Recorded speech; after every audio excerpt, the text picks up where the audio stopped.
Chronicle of a Death Foretold by Gabriel García Márquez is a novel that unfolds like an investigation into an unavoidable tragedy. A murder that everyone in a small Caribbean town knows will occur, yet no one manages to prevent. From the opening sentence, the reader is told that Santiago Nasar is going to be killed on the morning of his death. This immediate revelation removes suspense in the traditional sense and instead shifts the focus toward understanding how an entire community becomes silently complicit in an act of violence that could have been avoided. The novel is structured as a reconstruction of events, pieced together years later by an unnamed narrator who returns to the town to uncover the truth behind Santiago's death. Through fragmented memories, contradictory testimonies, and blurred timelines, the story explores themes of honor, fate, guilt, social responsibility, and the terrifying power of collective indifference. Santiago Nasar is a young man of Arab descent, wealthy, well-liked, and considered respectable within the community. He lives with his mother, Placida Linero, who prides herself on her ability to interpret dreams. Although tragically she misreads the signs that might have saved her son. Santiago is portrayed as confident, carefree, and unaware of the danger surrounding him. On the day of his death, he wakes early after attending the wedding celebration of Angela Vicario and Bayardo San Roman the night before. He prepares to greet the bishop, who is passing through town, and goes about his routine, completely oblivious to the fact that his life has already been marked for destruction. The catalyst for Santiago's death is Angela Vicario's failed marriage. Angela, a young woman from a modest family, is married to Bayardo San Roman, a wealthy and charming outsider who arrives in town with an air of mystery and prestige. Bayardo is admired by many, including Angela's family, who see the marriage as a social advancement. Although Angela does not love Bayardo and initially resists the marriage, she eventually agrees under pressure from her family. On their wedding night, Bayardo discovers that Angela is not a virgin. In a society governed by rigid honor codes, this revelation is catastrophic. Bayardo returns Angela to her parents' home, publicly disgracing her and her entire family. Angela's brothers, Pedro and Pablo Vicario, feel an immediate and overwhelming obligation to restore the family's honor. After Angela is beaten by her mother, she names Santiago Nasar as the man who took her virginity. The novel never confirms whether Santiago is truly guilty, leaving this question deliberately ambiguous. This uncertainty deepens the tragedy, as the reader is forced to confront the possibility that Santiago may be entirely innocent, killed not for a crime he committed, but for one society needed him to represent. Bound by tradition, Pedro and Pablo Vicario announce their intention to kill Santiago openly and repeatedly.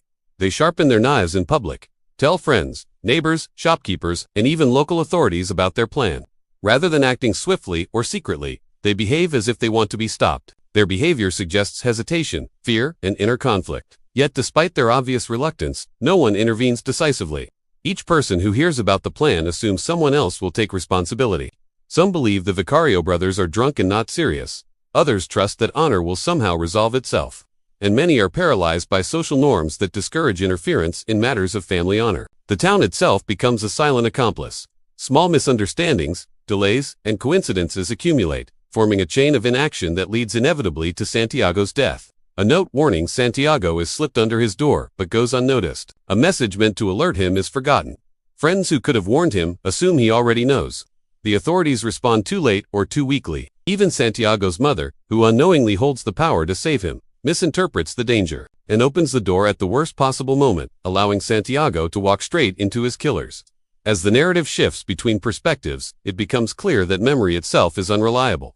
Witnesses recall events differently, timelines contradict each other, and the truth becomes fragmented.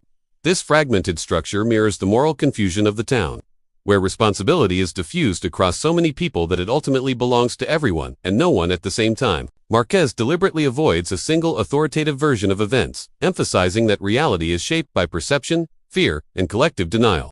Meanwhile, Angela Vicario undergoes one of the novel's most unexpected transformations. Initially portrayed as passive and submissive, she slowly reclaims her identity after the scandal. Instead of remaining broken by shame, she grows stronger and more independent. Over time, she develops a genuine love for Bayardo San Roman and begins writing him letters, hundreds of them, without expecting a reply. Years later, Bayardo returns to her, carrying all the unopened letters, suggesting a quiet redemption and endurance that contrasts sharply with the violent act that defined their past. Bayardo himself is a complex figure.